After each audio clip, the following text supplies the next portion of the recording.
안녕하세요. 오늘 저희와 함께 깊이 파고들어 볼 주제는요. 바로 그 유명한 버크셔 해서웨이, 이 거대 기업의 아주 초기 역사입니다. 잘 알려지지 않은 이야기죠. 네, 맞습니다. 보통 워렌 버핏 이후를 많이들 아시니까요. 그렇죠. 특히 1929년에 여러 회사가 처음 합쳐진 시점부터 워렌 버펫이라는 이름이 본격적으로 등장하기 직전, 그러니까 1964년까지 이 회사가 어떻게 만들어지고 또 어떤 길을 걸었는지 그 과정을 좀 자세히 들여다보려고 합니다. 저희가 받은 자료를 보니까 와, 이 버크셔 해서웨이의 기업 계보가 꽤 복잡하더라고요. 그 계보도랑 1955년하고 1964년 이 두 시점의 재무 상태표 발췌본이 있네요. 네, 이 자료들이 당시 상황을 아주 잘 보여줍니다. 이걸 통해서 이번 탐구의 목표는 명확합니다. 뭐냐면 지금은 투자의 대명사잖아요. 근데 이 회사의 진짜 뿌리, 그러니까 아주 치열했던 섬유산업 시절의 모습, 그리고 그때 겪었던 재정적인 어려움들, 이걸 좀 구체적으로 파헤쳐 보려는 거죠. 맞아요. 그 시작은 생각보다 훨씬 더 고전적이었습니다. 네. 그래서 청취자 여러분께서 이 자료들을 보시면서 아, 이 거인의 시작이 이랬구나. 예상외로 힘들었구나. 이런 걸 이해하시고 또 중간중간에 숨겨진 흥미로운 사실들을 발견하실 수 있도록 저희가 안내해 드리겠습니다. 자, 그럼 시간 여행을 떠날 준비 되셨나요? 이 흥미로운 이야기 속으로 한번 들어가 보시죠. 먼저 정말 놀라운 사실 중 하나는 버크셔 해서웨이가 처음부터 지금 같은 투자 회사가 아니었다는 점이에요. 네, 전혀 아니었죠. 시작은 미국의 전통산업, 바로 섬유 제조업이었어요. 자료를 보면 이야기가 1929년까지 거슬러 올라갑니다. 이때 여러 섬유 회사들이 합병을 해요. 그래서 버크셔 파인 스피닝 어소시에이츠, 이름도 꽤 길죠. 이런 회사가 탄생합니다. 네, 버커셔 파인 스피닝 어소시에이트. 여기에는 1889년에 세워진 버크셔 코튼 매뉴팩처링 같은 회사도 있고 또 어떤 회사는 뿌리가 1806년까지 올라가요. 나폴레옹 시대 아닌가요, 그때? 네, 맞습니다. 벨리 폴스 컴퍼니 같은 아주 유서 깊은 회사들이죠. 이게 나중에 해서웨이 매뉴팩처링의 일부가 되고요. 그렇죠. 그 외에도 1865년, 1880년, 1910년 이때 세워진 다른 회사들도 이 통합 과정에 다 얽혀 있었어요. 정말 여러 가닥의 역사가 하나로 합쳐진 거네요. 맞습니다. 그리고 이 합병된 회사가 1930년대에는 정말 대단했습니다, 위상이. 자료에 따르면 당시 미국 전체 고급 면직물 생산량의 무려 25%를 이 회사가 만들었대요. 25%요? 4분의 1이면 엄청나네요. 네, 거기다 뉴잉글랜드 지역 전체 전력 소비량의 1%를 이 회사 공장들이 썼다고 하니까 그 규모가 어마어마했죠. 와, 그런데 여기서 주목할 점은 이렇게 겉으로 보이는 규모랑 위상과는 달리 이미 그때부터 수익성은 별로 안 좋았다는 거예요. 이미 그때부터요. 네, 자료에 보면 1930년대 후반이랑 그 뒤로 6년 동안은 배당금 지급도 제때 못할 정도로 재정 상황이 좋지 않았다고 딱 나와 있거든요. 그렇군요. 겉모습과 속사정이 정말 달랐네요. 그렇죠. 처음부터 그랬던 거죠. 그러니까 이 외형적인 규모가 반드시 성공으로 이어지는 건 아니라는 걸 보여주는 아주 좋은 사례입니다. 시간이 흘러서 2차 세계대전도 지나고 1955년에 이 회사의 역사에 또 한 번 아주 중요한 변화가 생깁니다. 네, 결정적인 합병이죠. 바로 아까 말씀드린 버크셔 파인 스피닝 어소시에이츠랑 또 다른 섬유 회사인 해서웨이 매뉴팩처링 컴퍼니가 합병을 합니다. 그래서 마침내 오늘날 우리에게 익숙한 이름 버크셔 해서웨이 주식회사가 탄생한 거죠. 네, 바로 이 시점입니다. 이 해서웨이 매뉴팩처링은 1888년에 호레이쇼 해서웨이라는 사람이 세웠는데요. 이 1955년 합병 직후의 버크셔 해서웨이는 그야말로 거대 기업이었습니다. 직원 수가 10,000명이 넘었고요. 10,000명이요? 아까도 그렇고. 네, 소유한 공장 부지 면적만 해도 600만 평방피트, 이게 미터법으로 하면 한 55만 제곱미터 정도 되거든요. 감이 잘 안 오는데 어느 정도 크기죠? 축구장 한 78개 합친 크기라고 보시면 돼요. 와, 축구장 78개. 정말 어마어마했네요. 네, 엄청난 통합이었죠. 하지만 아까 1930년대처럼 여기서도 비슷한 패턴이 반복됩니다. 자료에서도 분명히 지적하고 있어요. 이 거대한 통합 이후에도 재무 기록은 뭐랄까 이전 통합 때만큼이나 실망스러웠다고요. 아, 또요? 이번에 각 회사가 가지고 있던 문제들이 해결되지 않은 채 그냥 합쳐졌을 가능성도 큽니다. 규모의 경세가 아니라 규모의 함정에 빠졌을 수도 있다는 거죠. 실제로 주신 1955년 9월 30일자 재무상태표, 이걸 한번 보죠. 숫자를 다 읽기보다는 한번 그림을 그려볼게요. 당시 자산 총액이 5,544만 8천 달러. 네, 꽤 큰 금액이죠, 당시로서는. 네, 겉으로 보기에는 정말 튼튼해 보입니다. 현금도 400만 달러 넘게 있었고 시장성 있는 유가증권, 그러니까 투자자산도 450만 달러 넘게 가지고 있었어요. 재고나 매출 채권 같은 운전자본도 꽤 됐고요. 맞아요. 자산 구성은 나쁘지 않았어요. 반면에 부채는 다 합쳐도 400만 달러 정도?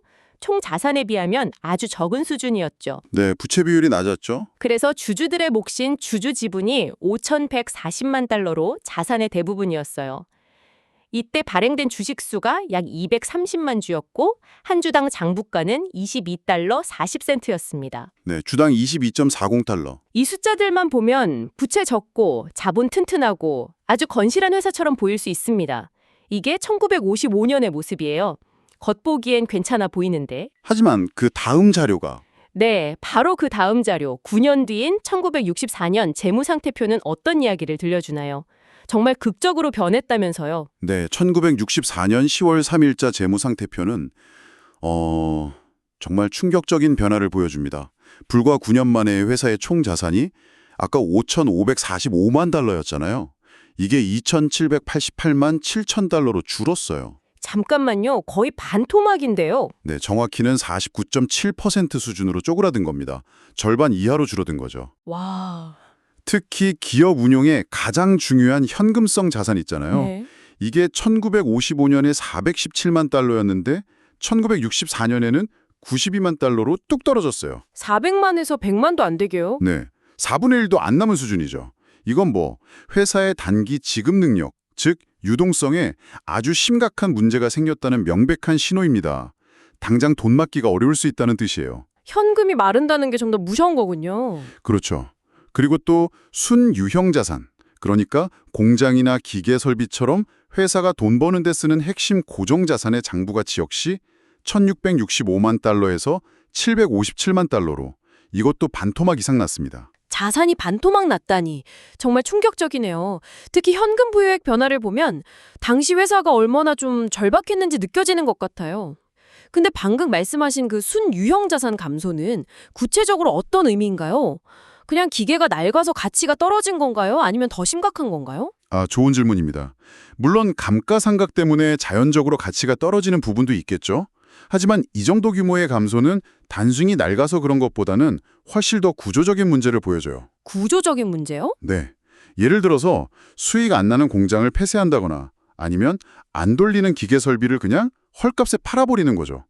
이런 과정을 거치면서 생산 기반 자체가 확 줄었을 가능성이 큽니다. 아, 공장을 닫거나 설비를 판 거군요. 그렇죠. 쉽게 말하면 미래의 제품 만들어서 돈 벌 수 있는 엔진, 그 엔진 크기 자체가 절반 이하로 줄었다고 볼 수 있는 거죠. 이건 기업의 미래 성장 동력이 아주 심각하게 훼손되고 있다는 위험한 신호입니다. 회사의 몸집도 줄고 엔진도 망가지고 그런 상황이었군요. 그럼 그동안 주주들의 몫은 어떻게 되었는지 그걸 좀 구체적으로 보죠. 1955년에 5,140만 달러였던 주주 지분이 1964년에는 어떻게 변했는지 그 과정을 좀 추적해 볼 수 있을까요? 네. 재무제표 주석에 그 변화 내역이 나와 있습니다.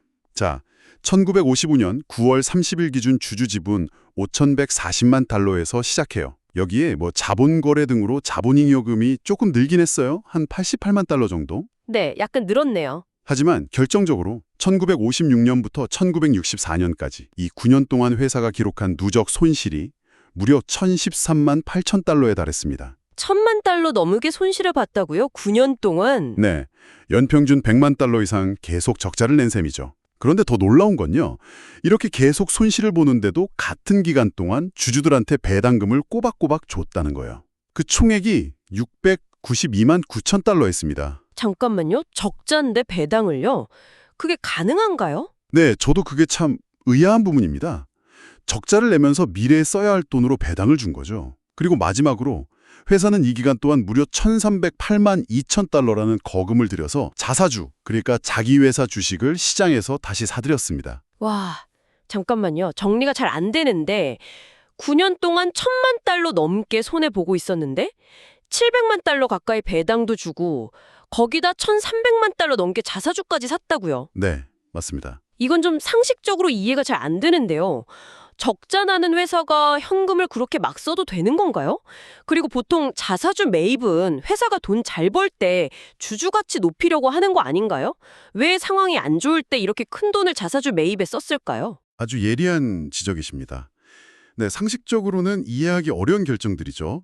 적자 상황에서 배당 준 것도 그렇고 자사주 매입도 그렇고 다 회사의 재무 상태를 더 악화시키는 요인이었을 겁니다. 그렇죠. 왜 그런 결정을 내렸는지 정확한 이유는 이 자료만으로는 알 수 없어요.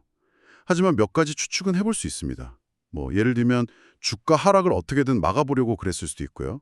아니면 특정 주주들이 팔고 싶어 하니까 그 지분을 사준 걸 수도 있고요. 아, 그럴 수도 있겠네요. 혹은 경영진이 우리 회사 가치에 비해 주가가 너무 싸다 이렇게 판단했을 수도 있죠. 근데 결과적으로 보면 이 자사주 매입이 아주 흥미로운 그리고 좀 충격적인 결과를 가져왔어요. 어떤 결과인데요? 이 기간 동안 회사가 발행 주식 수를 엄청나게 줄였어요. 1955년에 약 229만 주였는데 1964년에는 약 113만 주로 줄었습니다. 거의 절반 가까이 115만 주 이상 줄인 거죠. 와우, 주식수를 절반으로 줄였군요. 그럼 보통 주당 가치는 올라가야 하는 거 아닌가요? 네, 맞아요. 말씀하신 대로 일반적으로 자사주 매입은 유통 주식수를 줄여서 주당 순이익 EPS나 주당 장부 가치, 북밸류 퍼시어 같은 지표로 좋게 만드는 효과가 있죠. 주주 가치를 높이는 대표적인 방법 중 하나잖아요. 그런데 결과는 그렇지 않았다는 말씀이시군요. 바로 그 점이 핵심입니다. 이게 아마 이번 분석에서 가장 놀라운 발견일 거예요. 회사가 주주 가치를 높이려고 했던 다른 이유가 있었든 간에 이렇게 막대한 돈, 1,300만 달러 이상이면 당시 기준으로 정말 엄청난 돈이거든요. 네, 그렇죠. 이 돈을 쏟아부어서 발행 주식수를 절반으로 줄였는데도 결과적으로는 주당 가치가 오히려 떨어졌다는 겁니다. 오히려요. 네. 1995년에 주당 22달러 40센트였던 장부가가 1964년에는 19달러 46센트로 하락했어요. 세상에, 주식수가 반으로 줄었는데도 주당 가치가 떨어졌다. 이건 뭘 의미하는 거죠? 이건요, 자사주 매입이라는 기술적인 조치로 얻는 주당 가치 상승 효과를 완전히 다 까먹고도 남을 만큼 회사의 본질적인 순자산 가치, 그러니까 기업의 총체적인 펀더멘털이 훨씬 더 심각하게 그리고 빠르게 망가지고 있었다는 아주 명백한 증거입니다. 아, 본질 가치가 더 빨리 떨어지고 있었다는 거군요. 그렇죠. 결국 1955년부터 1964년까지 이 시기는 벅셔 해스웨이가 겉으로는 여전히 거대한 섬유 기업처럼 보였지만 속으로는 지속적인 사업 손실, 무리한 배당금 지급, 그리고 막대한 자사주 매입 지출 이 삼중고에 시달리면서 기업의 실질 가치가 계속 갉아먹히던 정말 고통스러운 시기였다고 결론 내릴 수 있습니다. 결과적으로 1955년에 5,140만 달러였던 주주 지분은 이 모든 요인이 합쳐져서 1964년에는 2,213만 9천 달러까지 줄어들게 된 거예요. 9년 만에 주주들의 몫이 57%나 사라진 셈이죠. 와, 57%. 정말 드라마틱한 변화네요. 그럼 오늘 살펴본 내용을 한번 정리해 볼까요? 청취자 여러분, 저희가 오늘 본 이 자료들은 버크셔 해서웨이라는 그 유명한 이름 뒤에 숨겨진 우리가 잘 몰랐던 초기 역사를 아주 생생하게 보여줍니다. 네, 그렇죠. 첫 번째 핵심은 이 회사가 우리가 아는 투자 제국과는 전혀 다른 모습, 즉 미국 북동부의 전통적인 섬유 제조업체로 시작했다는 사실이고요. 여러 회사가 합쳐져서 1929년에 골격이 만들어졌고 1955년에는 현재 이름으로 다시 통합된 후에는 직원 10,000명의 축구장 78개 크기 공장을 가진 거대 기업이었죠. 네, 시작은 그렇습니다. 하지만 두 번째 핵심은 바로 그 거대한 겉모습과는 달리 1955년부터 1964년까지 약 10년 동안은 정말 상상 이상으로 심각한 재정적 어려움을 겪었다는 사실입니다. 총자산과 주주 지분 가치가 절반 이하로 줄어들 정도로 아주 힘든 시기를 보냈던 거죠. 그렇습니다. 이 자료는 기업의 뭐랄까 화려했던 과거 명성이나 눈에 보이는 규모가 미래의 성공을 결코 보장해주지 않는다는 걸 아주 명확하게 보여주는 사례예요. 네, 정말 그렇네요. 1930년대 미국 고급 면직물 시장 4분의 1을 장악했던 그런 위용이나 1955년 합병 당시의 그 거대한 공장 규모도 결국은 지속적인 산업환경 변화와 내부적인 수익성 악화를 막지는 못했던 거죠. 그리고 또 이 시기의 정보는 왜 워렌 버핏 같은 가치 투자자가 나중에 이 회사에 관심을 갖게 되었는지, 그리고 그가 투자를 시작할 무렵 버크셔 해서웨이가 정확히 어떤 상태였는지를 이해하는 데 아주 결정적인 배경 지식을 제공합니다. 아, 그 연결고리가 중요하군요. 네, 많은 분들이 버핏이 처음부터 막 성장 가능성 높은 유망 기업에 투자했을 거라고 생각하기 쉽잖아요. 근데 사실은 정반대였어요. 당시 버크셔 해서웨이는 성장 산업과는 거리가 멀고 오히려 사양 산업으로 접어들간 섬유 제조업에서 아주 심각한 경영난과 재정적 어려움을 겪고 있던 뭐랄까 그야말로 지는 해 같은 기업이었던 겁니다. 지는 해. 네, 이런 처참했던 상황을 알아야만 그의 투자 결정이 얼마나 역발상적이었는지, 그리고 그 결정의 진짜 의미를 더 깊이 이해할 수 있게 되는 거죠. 그는 어려움에 처한 기업의 자산 가치에 주목했던 겁니다. 한때 산업을 주름잡던 거대 기업이 불과 10년 만에 이렇게까지 어려워질 수 있다는 사실. 이런 흥망성쇠를 보면 어떤 생각이 드시나요? 저한테는 뭐랄까, 유명 기업의 잘 몰랐던 이면을 보는 것 자체가 흥미롭기도 하고, 또 한편으로는 아무리 큰 조직이라도 끊임없이 변화하는 환경에 적응하고 내부 문제를 해결하려는 노력이 정말 중요하구나, 이런 생각을 다시 하게 만드는 것 같습니다. 네, 맞아요. 영원한 것은 없다는 말이 실감나죠. 네, 오늘 저희는 버크셔 해서웨이의 초기 역사, 그중에서도 특히 1955년부터 1964년까지 이 9년간 이어졌던 재정적 난관이라는 특정 기간에 초점을 맞춰서 좀 깊이 있게 이야기를 나눠봤습니다. 제공해주신 귀중한 자료, 특히 그 상세한 기업 계보랑 두 시점의 재무상태표 덕분에 이 거대 기업에 잘 알려지지 않았던 과거, 그것도 상당히 고통스러웠던 시기를 아주 생생하게 들여다볼 수 있었습니다. 네, 마치 오래된 흑백 사진 속 이야기를 찾아낸 기분이죠. 맞아요. 그런 시간 여행을 한 기분이었습니다. 그리고 이 시기의 그 극심한 어려움이 역설적으로 우리가 아는 현재의 버크셔 해서웨이, 그러니까 섬유 회사가 아니라 다양한 사업을 거느린 투자 지주회사로 탈바꿈하는 어떤 결정적인 계획이나 뭐랄까 변화의 촉매자가 되지는 않았을까, 이런 생각도 해볼 수 있거든요. 아, 그 어려움이 오히려 변화의 계기가 되었을 수도 있다. 네, 자료에는 그 이후 이야기는 없지만 1964년이라는 이 시점, 총자산과 주주 가치가 이렇게 처참하게 무너진 상태가 단순한 끝이 아니라 어쩌면 새로운 시작을 위한 아주 중요한 변곡점이었을 거라고 강력하게 짐작할 수 있습니다. 흥미로운 관점이네요. 어쩌면 이 절체절명의 위기 상황이 기존 방식을 완전히 버리고 새로운 길을 찾도록 만들었을 수도 있죠. 위기가 곧 기회가 된 그런 사례일 수도 있겠습니다. 오늘 탐구를 마무리하면서 마지막으로 청취자 여러분께 이런 질문을 한번 던져보고 싶습니다. 1964년 9년간의 누적 손실과 자산 가치의 급격한 하락 끝에 주당 장부가가 20달러도 채 안 됐던 이 오래된 뉴잉글랜드의 섬유 회사가 과연 어떻게 수십 년이라는 시간 동안 그런 극적인 변신을 거듭해서 오늘날 세계에서 가장 성공적이고 존경받는 투자 지주회사 중 하나가 될 수 있었을까요? 정말 대단한 변화죠. 네. 오늘 우리가 함께 살펴본 이 잿더미 같았던 시절을 딛고 일어선 그 극적인 전환의 시작점에는 과연 어떤 결정과 사건들, 그리고 어떤 사람들의 지혜가 있었을지 잠시 상상해 보시는 건 어떨까요? 그 답을 찾아가는 여정 또한 오늘 저희의 탐구만큼이나 흥미로울 거라고 생각합니다.